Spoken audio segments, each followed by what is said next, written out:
field calm, Midwest tone, but he's spitting facts like a dog with a bone. Lanky frame, fire-haired, eyes on the case, breaking down the game and the darkest place. Sports scores to murder boards, Hoosier logic cuts like swords. From Friday lights to chalked out lines, this redhead's brain rewrites the lines. Inside the Hoosier mind, where the stories twist and stats unwind. He's a legend in flannel, mic in hand, digging deep where few can stand. From touchdowns to crime scenes raw, he's got the truth in every draw. Yeah, step in if you dare to find what's brewing inside the Hoosier mind. He'll talk Pacers, Colts, or Colts on trial. Hoosier humor with a devilish smile. He's that redhead sleuth with a box of clues. Takes your headline, breaks the news. With every stat and every scream, he's painting portraits in your stream. Don't blink, he'll tie it tight. From game night wins to murder flight. Inside the Hoosier mind, where the facts hit hard and the lines are blind. He's a ginger ninja, smooth and slick, cracking cases play by play quick. From courtrooms to the hardwood floor, he digs for more than just the score. Tune in and don't rewind, you're deep now inside the Hoosier mind.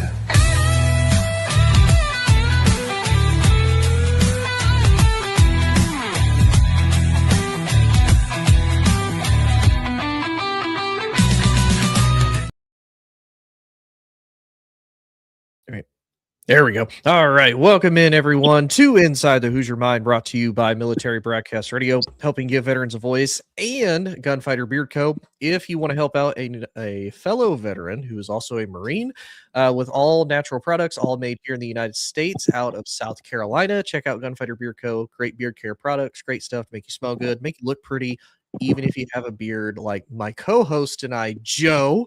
And for anybody who doesn't know, Joe and I have actually done podcasts for a few years now. We started on a show many moons ago called Jawing and Balling, which is making a comeback. We have everything in place except a date. We got to work on the date of when we want to revive the show. We're still working on that.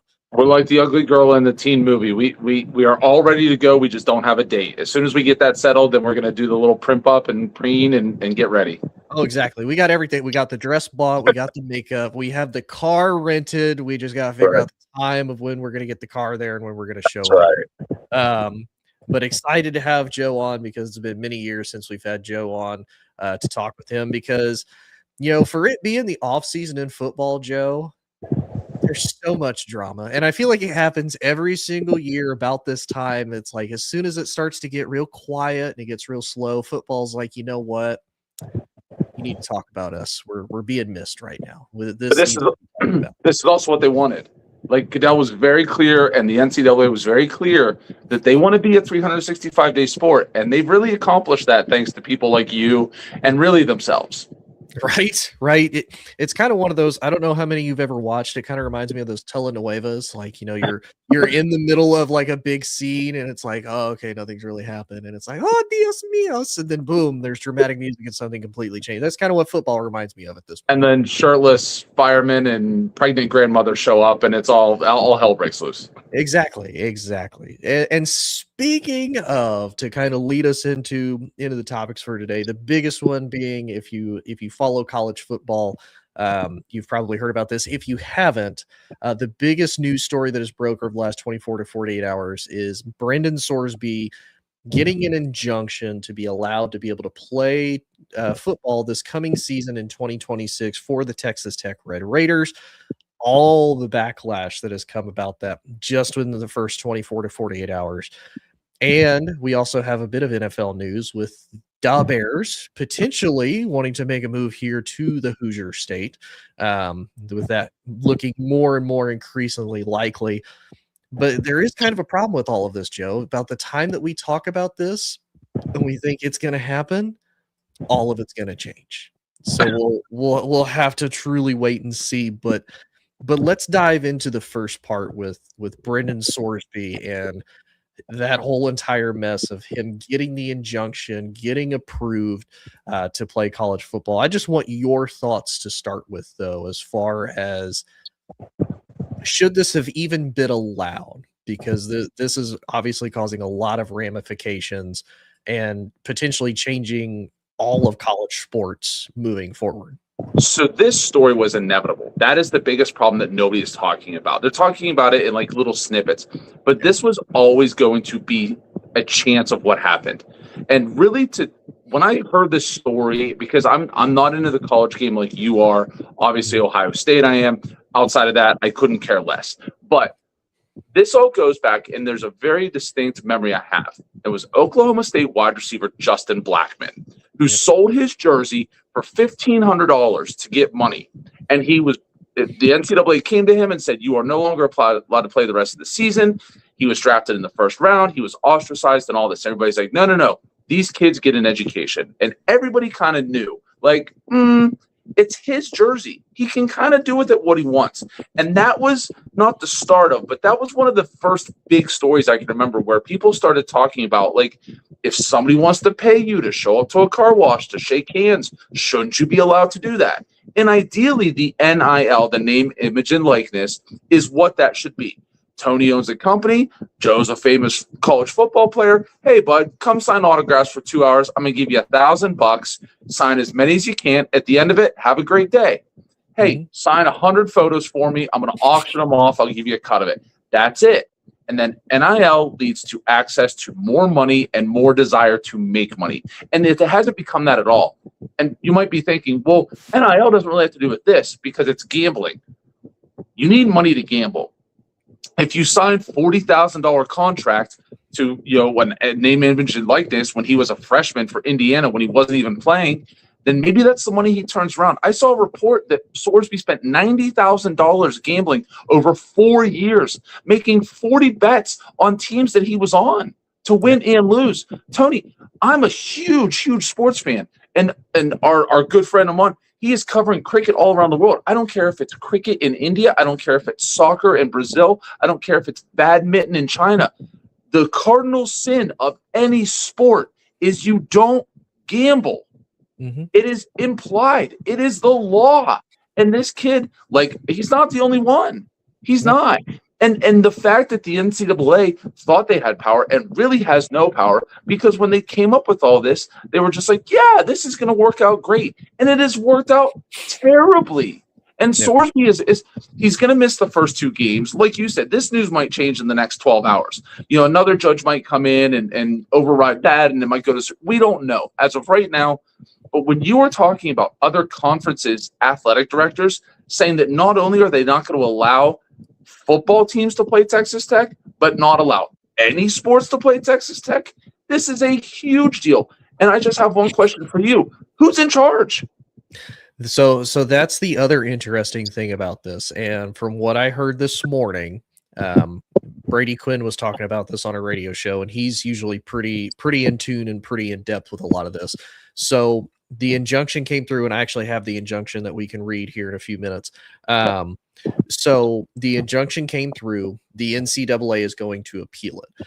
And what's really funny to go along with this is, since you're an Ohio State guy, and I know there's a few people, especially for a state more north of me, that is not a fan of Urban Meyer.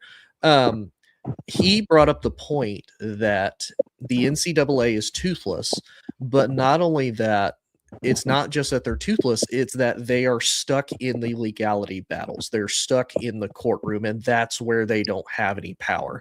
And truthfully, that's not the NCAA's fault. It's going to be one of the few times I would say you almost kind of have to go to the defense of the NCAA, because they did everything on their end that they can do.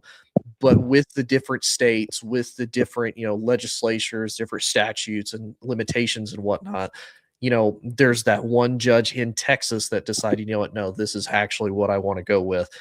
According to Brady Quinn, it is expected that the NCAA is going to appeal this, and they're going to appeal this rather quickly. I think the key thing we need to highlight is that this is just the beginning in June.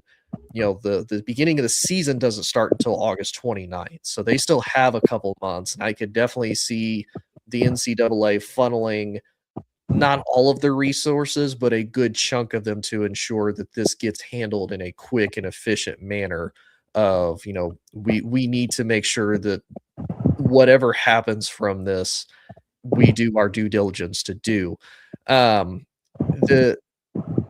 I think really the thing that is the pain is that there is a judge, and come to find out, he apparently was retired.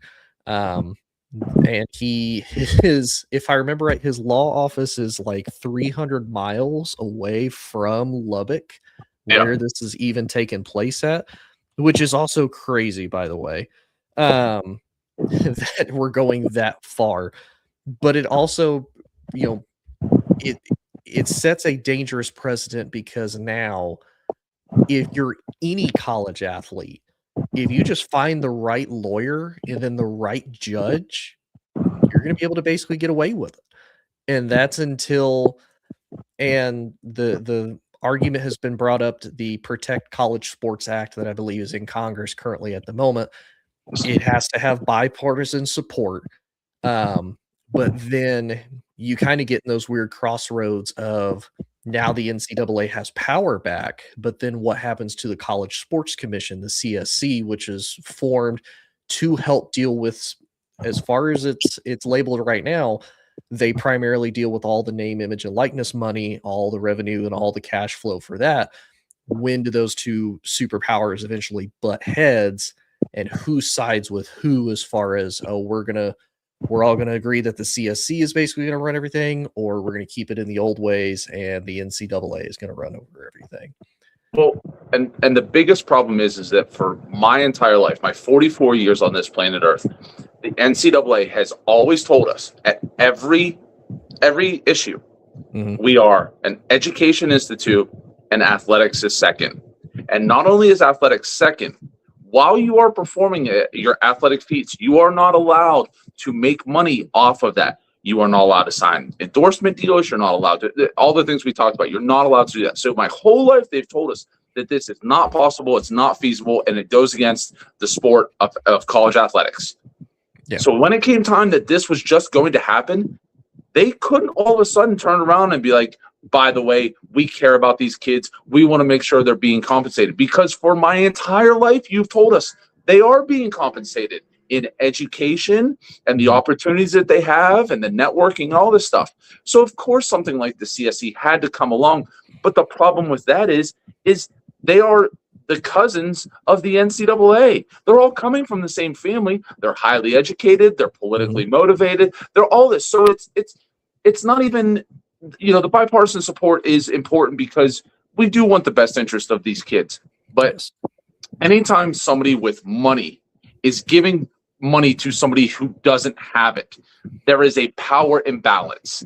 And anytime that there are people making decisions and the words start with B, as in billions, across college athletics, there is going to be chances, and unfortunately a lot of them, where the money is not being appropriated or spent or accounted in the correct way. So I don't know if the College Sports Commission is the best way to go. I don't know if the NCAA is the best way to go. It kind of feels like one of those historical photos where you see like the dictators from different countries shaking hands at a summit, and you're like, oh, this just doesn't feel right. Like they look happy and it's almost like Nixon going to China in the 70s, and you're like, I guess, cool. Yeah. It doesn't feel right. And I don't know if anybody's going to come down on a side other than the athletes. And in all honesty, with players like Sorsby, it's going to be really hard to root for the athletes here pretty soon too.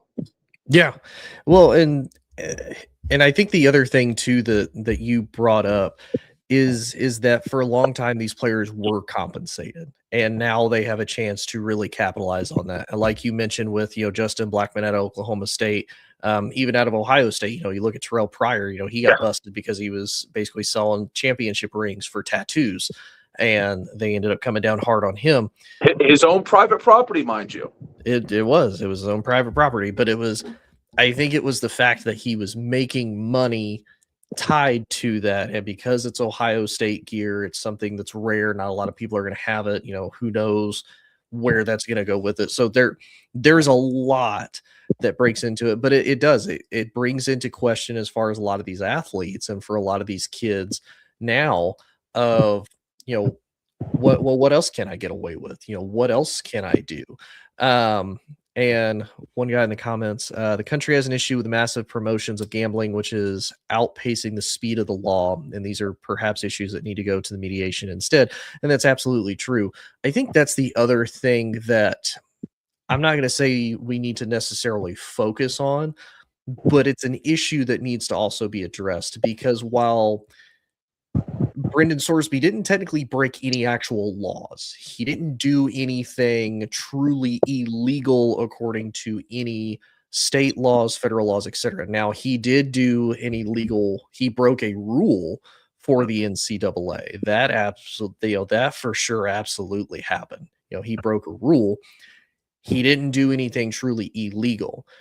This is where, though, I would shift, because you have the athletic directors of the Big 12 coming out saying, like, yeah, we're going to have a meeting about this. You have the Big 10 athletic directors coming out and coaches getting, pissed that this kid is allowed to play. Even the SEC, I think even Georgia, Kirby Smart has made a couple of comments. And it's like, Kirby, I really don't think, given your current limelight of like 8 Georgia players deciding that 135 miles an hour is the speed limit, like, I don't really think you should be talking there, Kirby, about doing illegal stuff. And I think that's the other thing, because it's kind of unique of being able to see some Texas Tech fans' perspectives of this, of what they think. And it's very much the same as it is now. There's a 50-50 split of, some believe he should, some believe he shouldn't.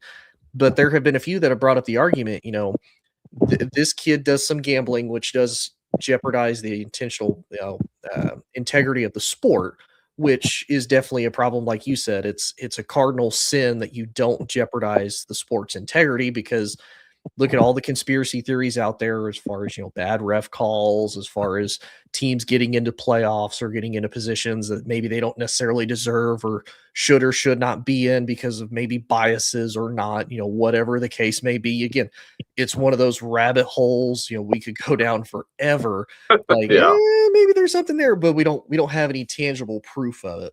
But with this, we do. But then you have kids like, all these Georgia players now, albeit most of them have done this not being at Georgia, but you're still tied to the program because it's been such a consistent issue of guys actually breaking the law of, doing these high speed races and whatnot. And albeit none of the, well, I'm not going to say none of them, as far as I can remember off the top of my head for Georgia, I don't think any have actually injured or killed anybody. Yeah, there was wasn't Jalen Carter? There was somebody involved in the accident that died, wasn't it? Yeah, you're right. And he was. Yeah. I think he ended up being acquitted, wasn't he? Yeah, but it was still like it was kind of weird. It was kind of it was definitely some fire. It wasn't just all smoke. It was definitely some fire. And that was right before he got drafted, if I remember, because that's why he fell in the draft stock, because of that, because people had questions about his character.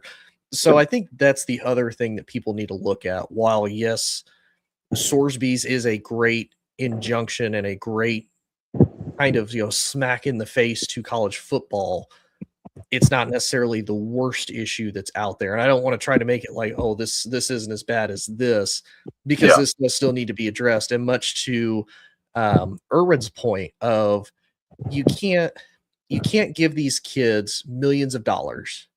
For a lot of these guys, this is the most money that they've ever had in their entire lives, probably more than their family has ever had, throughout the existence of their family. Give them all of these keys to these multiple kingdoms, all of this freedom to do all of this, and then tell them, hey, you can still gamble, but you can only do it on like 3 sports. You can't do it on football. You can't do it on basketball, baseball, anything that we as the NCAA potentially host, you can't do it on. And to me, it's one of those, I think they should just get rid of that completely. But at the same time, look how easy it is for people to gamble now. Like they can be on their phones and do it. Now I know, if I remember correctly, Calvin Ridley and Jameson Williams both, when they were suspended by the NFL, they both did it on their phone, and they were doing it like in the facility. In the facility. So they like geo-tracked them to that. Not a smart move. But look how many years people still did it though, as far as like, oh, I'll get a bookie, I'll go meet this person outside of like a sketchy CVS and make the bet through somebody else's name, then they'll give you the money. Like you can't. It's kind of like, you know, with you being a dad and having kids, like eventually they're going to start driving, they're going to want a car, you know, and you're going to establish rules and boundaries for them. And you can tell them, hey, you have the car, you can only do 3 things with the car. You can go to school, you can go to work, then you can come home. That's all you can do.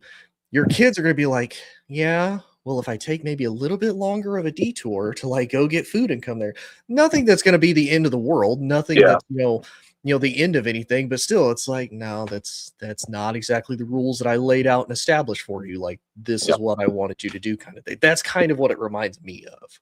In a lot of ways, yeah. And I want to get back to the point that the user made. I don't see the name, so I'm sorry I can't name check them, but they're absolutely right. But this is also the history of not only sports, this is the history of United States government and the way that we've done things.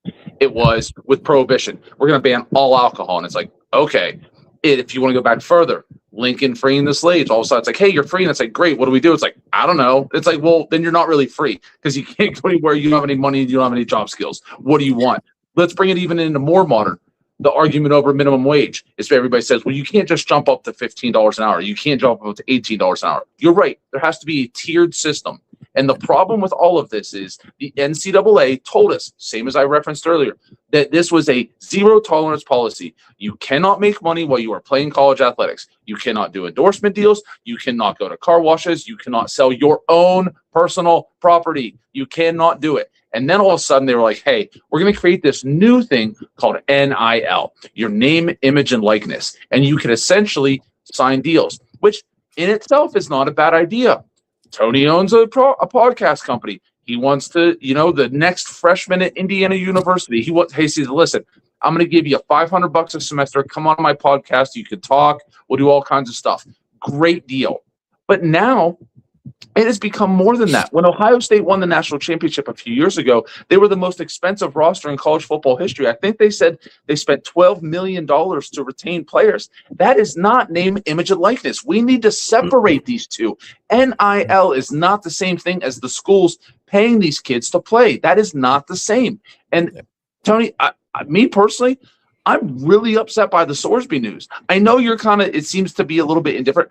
This is not cool in any way, shape, or form. Again, as I said, gambling is the number one cardinal sin of athletics from one seed to the other. It does not matter. You cannot bet. There are literally people who get banned for life. Match fixing in tennis, gone. Years gone. Professionals, people in other countries get killed. If they find out a ref was dirty, in some sports, they are literally drugged out of their homes and murdered because they believe in the purity and also the money involved in all this. Like, it is a serious thing.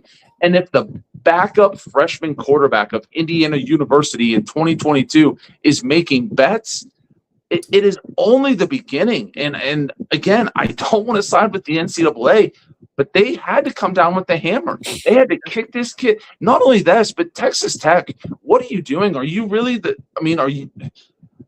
Red Raiders? Great. But I don't get it. Like, you got to kick this kid off campus. You need to come down strong, and you need to say, we do not condone this. This is not who we are as a college. We don't want this. And the fact that I'm not sure Texas Tech is happy that he's playing, in all honesty. Do they want this press? Here's where I say for Texas Tech, to me, they're stuck between a rock and a hard place. And here's why I say that is because if you look at it at the one end, realistically, they're doing what we would consider a good university is doing. They're doing their due diligence to make sure that he's getting the help he needs as far as the treatment facility, the rehab facility. They're making sure he has all the resources they can give him to be successful. They're doing everything a good program should do for their student and their student athlete.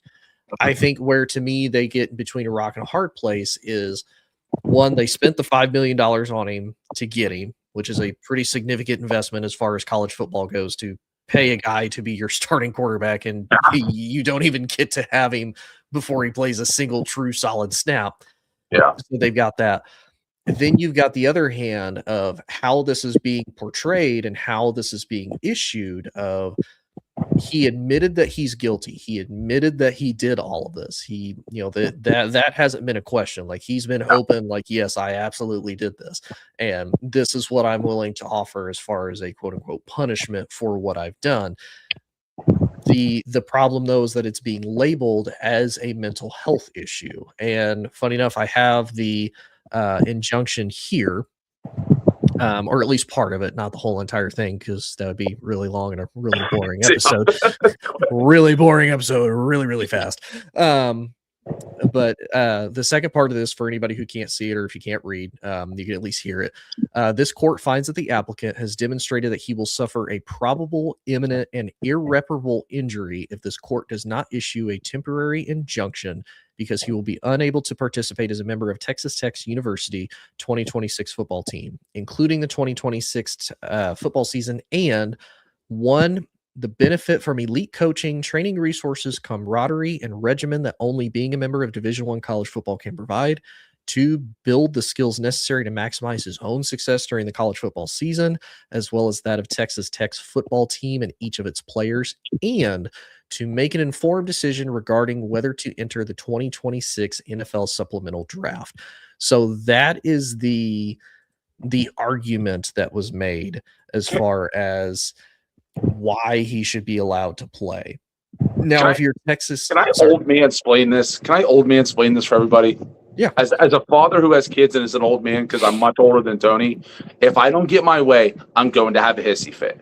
That's literally what that says. If I don't get my way, I'm going to be a miserable prick.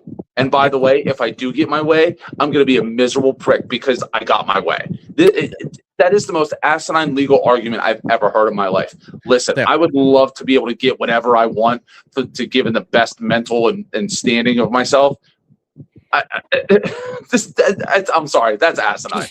Oh no, I agree. And here's like I said, here's where I think for Texas Tech, they're kind of in that bad spot, because if they don't support him, oh, how dare you not, support this kid's mental health? How dare you not do this? Et cetera, et cetera. And Irwin actually brought it up. Say mental health, and every single lawyer goes, oh, cha-ching. And that's absolutely true, because no one wants to be that person or that institution, or in Texas Tech's instance, of you don't want to be that school that says, yeah, he does have a legitimate problem. I don't think anybody's dismissing that. If you bet $90,000, you bet like 10,000 bets or something like that. Yeah, you have a problem. A lot. like nobody wants to sit there and be like, man, they didn't throw everything they could to try to make sure that he got help. But much to your point, though, doesn't change the fact that it's a terrible legal argument. The first judge that actually saw this apparently recused himself, because it was just kind of one of those, like, he just laughed, like, this is so stupid. I don't know why I'm even being involved in this. So that's when they had to go to this one. As far as the next steps go, this is apparently going to go to, I think it's the 7th Circuit or 7th District. It is going to a next level of appeal, Court of Appeals in Texas. And apparently the NCAA filed that the same day that ruling came out. So basically they had the paperwork ready to go just in case he did. And I don't blame him, because it was said that he was going to fight it. So, they probably had this ready to go. So as soon as they found out, they filed the injunction. So I would say probably within a week, we'll probably hear some type of update as far as if this gets overturned or if it doesn't. The following question, though, I want to ask you, because we alluded to it a couple times. You have the Big Ten, the Big 12, the SEC. I think the ACC commissioner also gave his thoughts on the whole entire situation. Most of them have just been fairly disgusted that this has even been the case. But there's multiple of these conferences that have already started to come together and have meetings saying that we are not going to play Texas Tech in any sports. Now, my true honest feedback to that, I think that's a bit of an overreaction. Now, I can get the football side. because there's that direct correlation, there's that direct connection. Like, yeah, don't want anything to do with that. If I'm Texas Tech, and let's say I'm like the Texas Tech like women's softball team, why am I getting punished for what a football player did? Like, why is my season, why is my college career, why is my potential, professional career now in jeopardy because I decided to come to this school, like you said, either for education, maybe it's family lineage, maybe it's, maybe it's purely NIL, maybe it's just the money offer that they were given to do that. Why am I being included in a group punishment of a dude that I probably never even met and I probably just know of him? Yeah. Why is now my sport being potentially in jeopardy because of what one other dude on a totally different team did? The only thing we have in common is the fact that we go to the same school and we're considered Texas Tech Red Raiders. It's the only thing we have in common. Well, I will tell you this. You went to basic training. I know you did. I went to basic training. Mm-hmm. Sometimes when you got smoked, you didn't even know who got in trouble. You just had to do the push-ups and you had to do the jumping jacks. And afterwards, you're looking at each other, looking around going, all right, whose fault was it? And it is unfortunate that there will be people who lose out on this. And I don't know. Maybe this is just more blustering from universities because, again, you want to be in the news. Because if you're in the news, you're getting talked about. Doesn't matter if it's good or bad or even if people understand. You're being talked about. And that's all that matters to them. Sorry. So it's the whole point of that. So do I think it's unfair? Yes. But it's nice to see some of these ADs, at least on the record, having a backbone of at least saying, hey, listen, we really don't agree with this. This isn't like, well, people are going to do what they want. And we'll have to wait for the courts. Like, they are jumping out in front of this. Like, they are really stepping out onto the tracks blindfolded and hoping the train is not right there. Because these are going to be some really awkward conversations to have to walk back if one of their players are. This is a very slippery slope. And I'm not saying that it's bad for them to make these decisions to go out and speak on this. Good for them. You really hope it's not in your own house. It's like when you make a comment about your kid, and you're like, man, your kid really does bad in school. And then you see your kid's grades and you're like, maybe I shouldn't have said that before I looked at my kid's grade. Maybe you need to worry about that a little bit more. So, but they are at least getting I would even say they're ahead of the process in this because, again, we're going to wait for this circuit court. We're going to wait for these decisions. And here's also the thing that nobody's really talked about. Because, again, I fully admit I'm not a college fan like you are. What if Sorsby just sucks? What if he's just not good? How many guys have we seen that transfer, that get this NIL? Who's the kid that's like the Patrick Mahomes Jr.? He's like in his third college in 3 years. Oh, Dylan Raiola. I knew his name, but I couldn't. Like, he's not Patrick Mahomes. The kid sucks for all intents and purposes. Like, again, what if Sorsby just sucks? And again, that's kind of not the point, but it's also the point, is that the way things change is you need these things to happen. It's the same when Maurice Clarett, after his freshman year at Ohio State, petitioned to go to the NFL because they have the rule that you have to be 3 years removed from your high school graduating class. And he was trying to challenge the rule of going into the pros. And people now are like, wait, somebody's tried to sue the NFL for that? It's like, yeah, it actually happened. And you might not remember Maurice Clarett if you're not a Buckeyes fan and all that. But like, that was kind of a big deal for a moment. And Sorsby right now is the front of this, of gambling in college, of the NCAA power struggle, of what is the CSC going to be, the College Sports Commission, what's all this going to be. And in 5 years, nobody might remember his name, but it's also going to be kind of important where we're at. But these ADs and these commissioners of the conferences and stuff, it's a huge thing for them to go on record because we know coaches and ADs also love to go off the record. An unnamed source out of the Big 12 has said that, like, nobody cares about that. Yeah. But if you're getting names, if you're going on the record, they think this is a big deal. Whatever we think about it, they think it's a big deal. Yeah. And here's the other thing, too, that I almost want to pitch. And I feel like this could kind of be Texas Tech's like biggest opening that they could do that kind of makes everybody but one person happy, but he still really can't complain. They don't technically have to start Sorsby. Mm-hmm. It has to be on the roster. They can keep him on the team. He can be on the roster. They don't technically have to start him. Now, there would probably still be some arguments of he shouldn't even be around the team. He shouldn't be there. And I can get those, but if you're Texas Tech and you truly want to kind of make everybody happy and say, look, we did our due diligence behind Sorsby. He got the injunction. That's what we're rolling with at the current moment. That's how we're going to roll.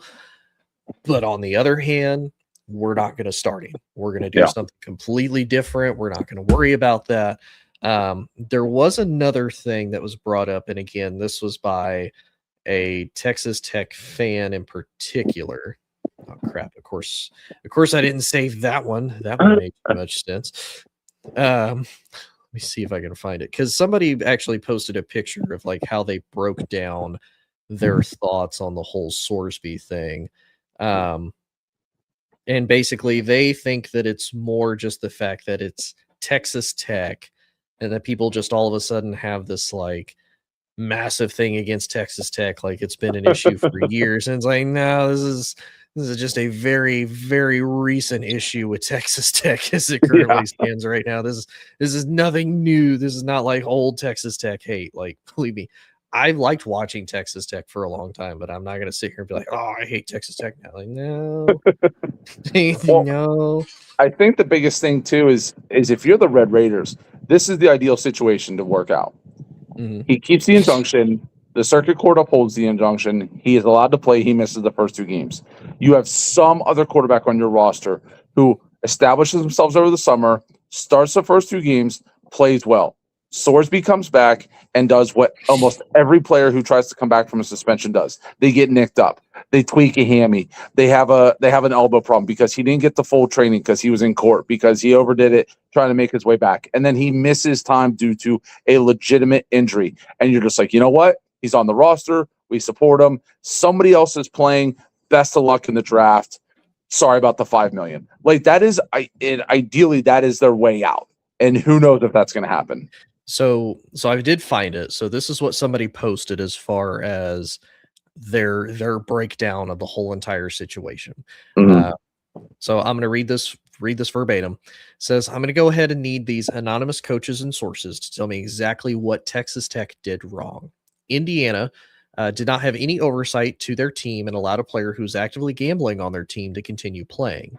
Cincinnati did not have any oversight to their team, found out a player was gambling, investigated them, and still allowed them to continue playing. That is kind of the weird thing that I found through all of this when it first came out, that Cincinnati knew, didn't report it, but then they immediately came out with a statement and said, oh no, if we would have known that would have happened, we would have never done that. Like that's a little sketchy. The NCAA deemed Brendan Sorsby was ineligible, and then Jeffrey Kessler sought out Sorsby to be his representation. So that's the lawyer from his case. A local 2-time Texas Tech University graduate himself recused himself from the case.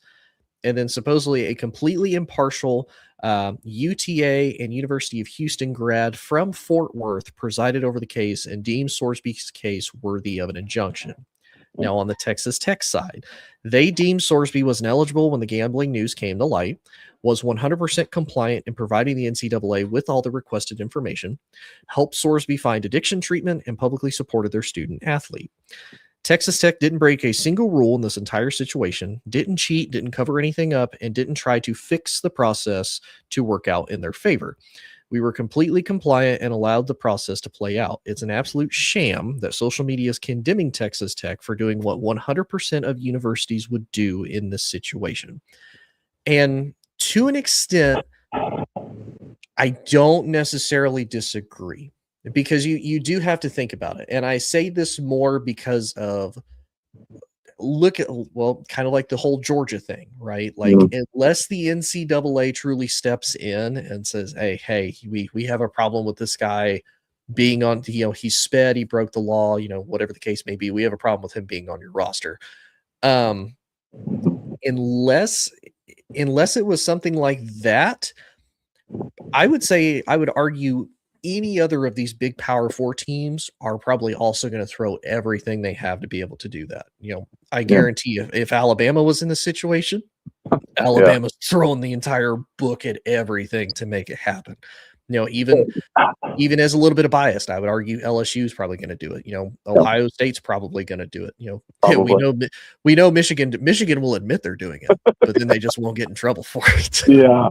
Oh no, coach can't come back for 2 years. Whatever will we do? I think, in all honesty, with all that information being out there, everything you said is true. I think, unfortunately, it's the guy who buys stolen property. You didn't know it was stolen. You got a good deal on it. You thought it was going to put it was going to be the final piece of your living room to set everything together. And the cops come knocking on your door and say, "Hey, we have proof that this is stolen. We have to take it." And you're like, "But I paid $2,000 for it." And you're like, "Hey, man, sorry, those are the laws." And it's the second. I'll bring it back to parenting again. You got 2 kids. Yeah, a lot of times you don't punish the first one who throws the punch. You see the second one who throws the punch. Yeah. Sorry, Texas Tech, you are the last ones, so you are the ones who are going to get all the attention, mostly bad. And again, everything you read is true. Why is Cincinnati not being drugged through the mud? Why is Indiana, our national champions, not being drugged through the mud? Why are all these other teams, why are all these other people not being drugged through the mud? Because that is the way society works. I wish I had a better answer for you, but it is usually the last person. And Texas Tech, he is on your team now. You paid a hefty price for him, and now you get all that comes with that.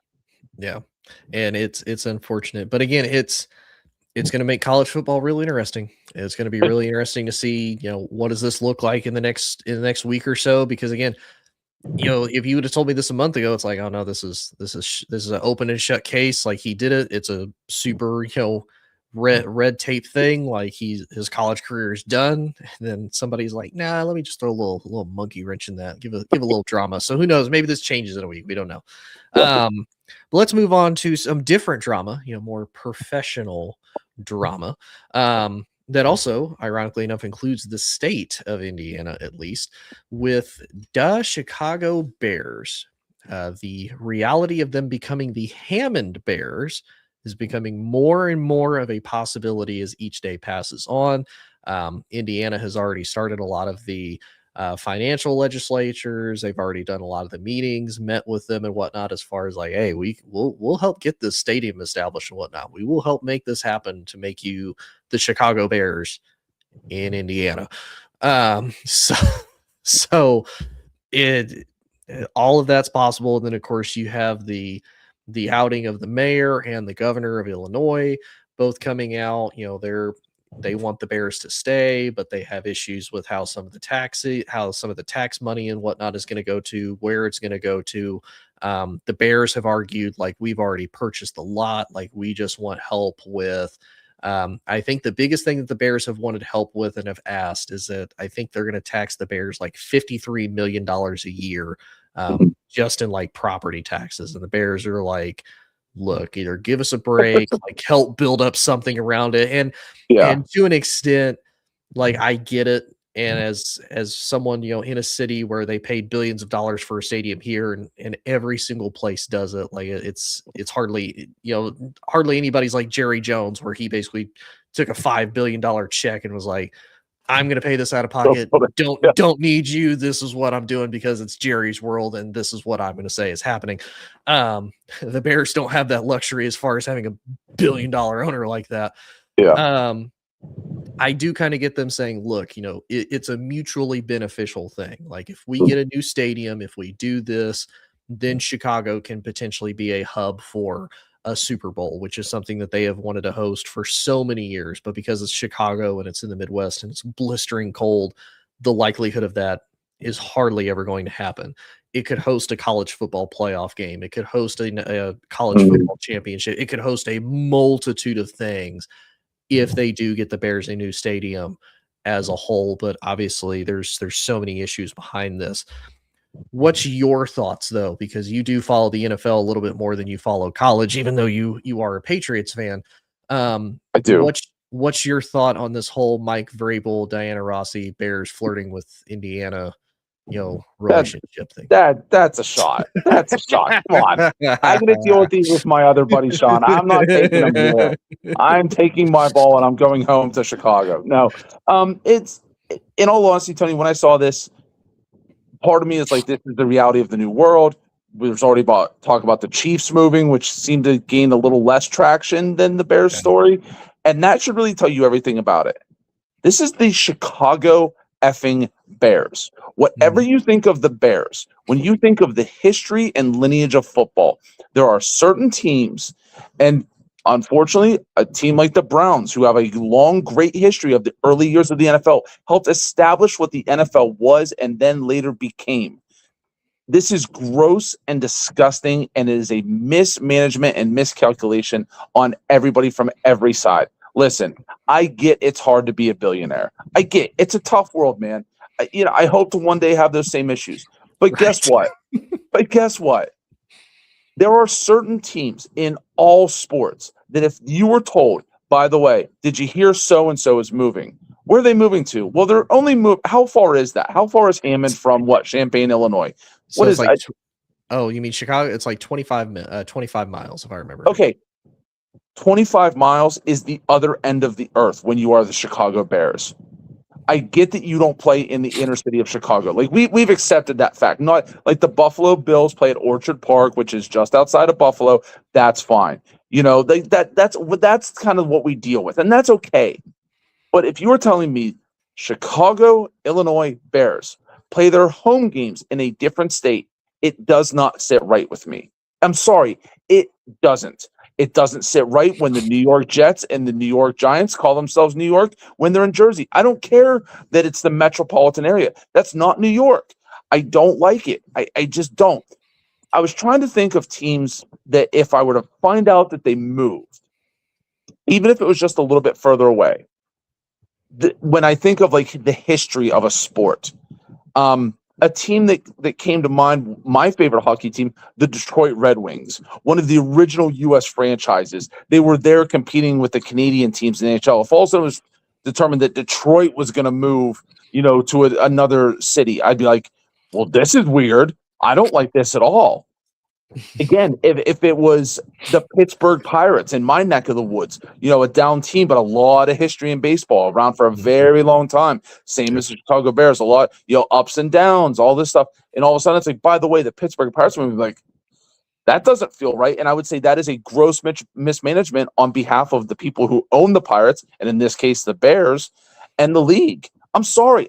I get that it's about money. I get Goodell's job is to make the owners and the league as much money as humanly possible. That's fine. That's his job. I'm not going to bemoan the guy overdoing his job.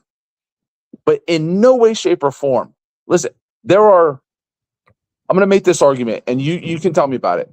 There is no more singular, identifiable team through two words than the Bears, thanks to Robert Smigel and SNL. The Bears. It is a joke. It is a joke, but everybody knows who you're talking about. No, when you say the Bears, nobody has to say, are you talking about the California University Bears? Are you talking about? No, it is the Chicago Bears. It is the Bears. And when you have that brand recognition, there is no price on it. None at all. And the fact that they are, I can't even say flirting at this point, they've set a date. They are closer to moving to Indiana than we are closer to doing an episode of Jawing and Balling. That is how serious this is. Like, I don't know what is going on here. So here's the other part that I learned actually yesterday morning as I was on my way to work. So apparently the NFL doesn't have to step in because there is a rule within the NFL guidelines, or whatever you want to call them, that as long as a team does not move farther than 75 miles from their, original stadium, like where they're at, like for the Bears, Soldier Field, as long as they don't move farther than 75 miles out from that, they don't have to get approval from like all the other NFL owners as far as having to move and hop relocation and stuff. Yeah. So they don't have to do any of that. And then plus two, it's kind of like what you alluded to with like going to prom. It's like, hey, do you go with the person? Do you go with like your best friend that you've known forever and ever? You guys kind of have like, everybody jokes, it's like the marriage pact or like the end of the world pact of like, yeah, if I'm 35 and you're 35, we're both still single, like, yeah, let's just get married because, we're the only people that are going to be able to tolerate each other. And then this new girl shows up and she's like, hey, you don't have to hardly do anything. You can buy me a McDonald's, double cheeseburger. I'll go out on a date with you. And that's Indiana. Indiana's like, no. You come here. We'll hook you up. Don't worry about it. So that's kind of what it reminds me of. But it really sucks, and it's weird because you would think for a state like Illinois and a city like Chicago, where you have literally every single major sport represented there. You have 2 Major League Baseball teams. You have an NFL franchise. There was talks they even wanted a potential second NFL franchise. Yeah. Who in the world it would be, I have no idea. But they wanted another one. I'm like, I don't know how you're going to do that. They have an iconic NBA franchise with the Bulls. Now I know it's been about 30 years since that's been the case, but still, an iconic NBA franchise. They even have, albeit it's a bit of a dumpster fire with some of the trades and whatnot that they made, and they kind of lost their quote unquote celebrity player, their WNBA franchise for a while there with Angel Reese. So they have every single thing. And if a city like Chicago, albeit they're not technically losing the Bears, it's hard to sit here and say like, yeah, we're the Bears. We're from the city of Chicago, but we play in Hammond, Indiana. And again, Brady Quinn is the one that brought this up. It makes no sense that you want to go to Hammond, Indiana, which is a very industrial town. Like most of those northwestern cities of Indiana, close to Chicago, like Gary, Hammond, all of them, they're all industrial, coal mining, steel plant cities. And most of them have really not been like popping and growing since like the 70s and the 80s. They have been on a very downward trajectory for an extremely long time.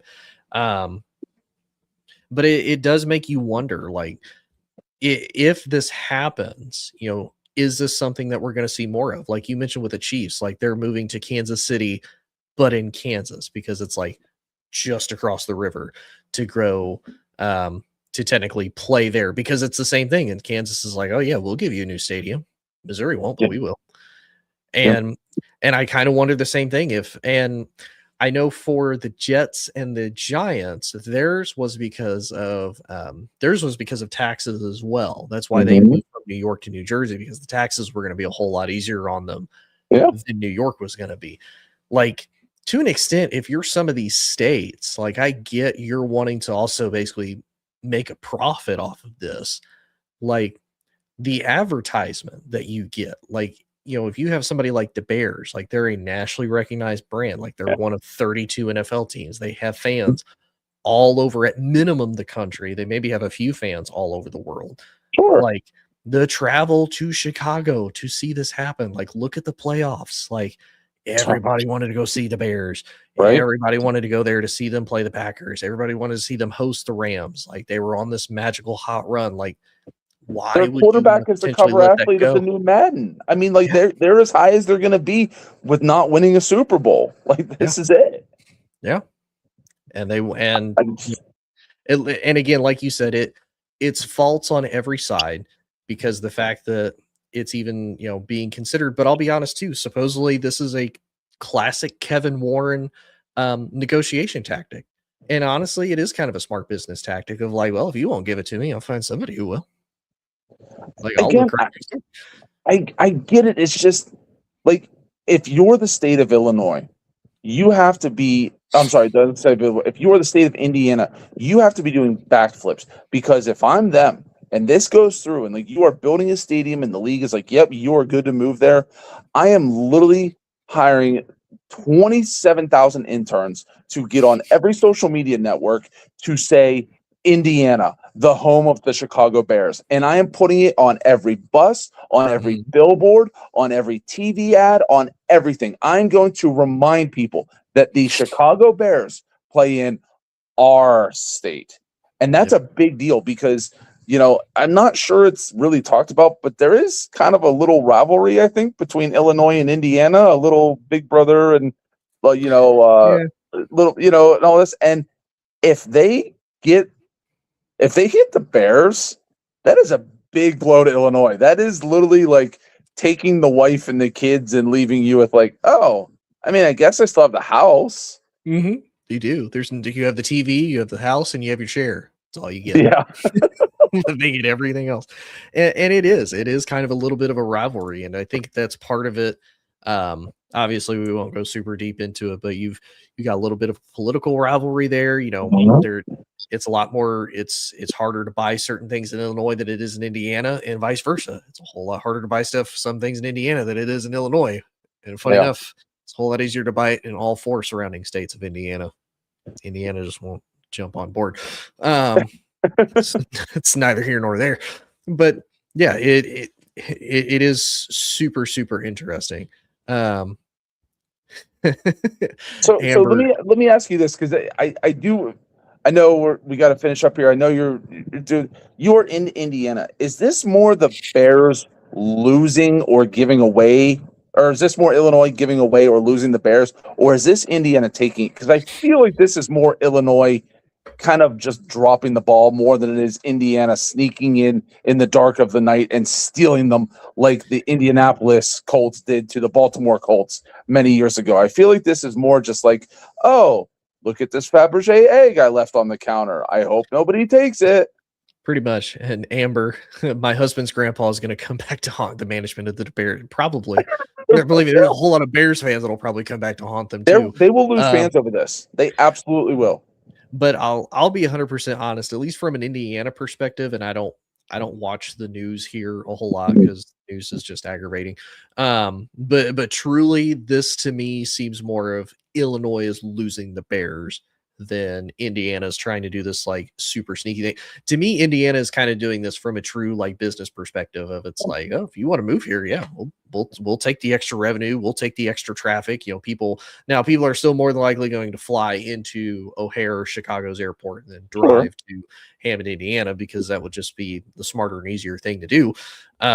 But congratulations on your new toll roads, because you're going to start getting toll roads going from, there. I mean, hey, that's already supposed to be a place anyway. That was even before Dub Air started to show up. So that was already in talks, unfortunately. But Indiana is basically investing $5 billion to make $30 billion over the next 10 years. Yeah. And plus, again, they've already hosted a Super Bowl once within the last 15 years. Like, if this happens, oh, hey, here we go. We have another whole brand new stadium.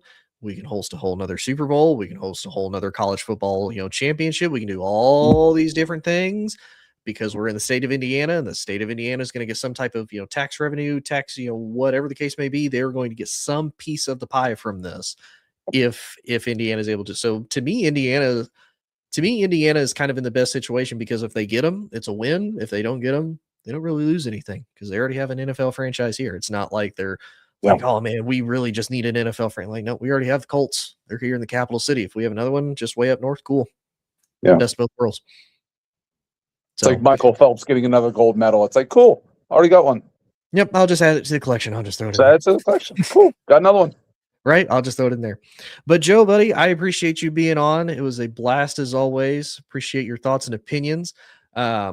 If you liked Joe and I having these fun discussions, we are going to have more of them as soon as Joe, Amon, and I can all figure out a true starting date for when we want to bring back Jawing and Balling. Much like Joe mentioned, Amon is our good-looking, lucky co-host that gets to travel the world covering cricket and whatnot. So we kind of got to go more off of Amon's schedule, I think, than anything, because Joe and I have a little bit more flexibility as far as that goes. But when that happens, I'll make an announcement on here, and then that way, if anybody wants to hear more of Joe and I talking, we definitely will. If you like this, please check out Inside the Hoosier Mind anywhere you get social media, YouTube, Facebook, Instagram, TikTok, on pretty much all of it.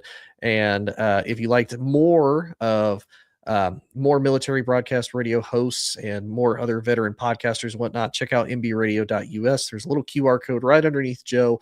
Or if you just Google mbradio.us, that'll give you more information on them. And you can also check out Gunfighter Beard Co. Like you said, he's a Marine veteran out of South Carolina, all natural beard products, really great stuff, makes you smell good, makes you great. And other than that, appreciate everybody tuning in, and we will be back next week. Ladies and gentlemen, thank you for tuning in to Military Broadcast Radio. As we wrap up today's show, We want to remind you that the podcast of today's episode will be available right after we go off the air. So if you missed any part of the show or want to listen again, be sure to check it.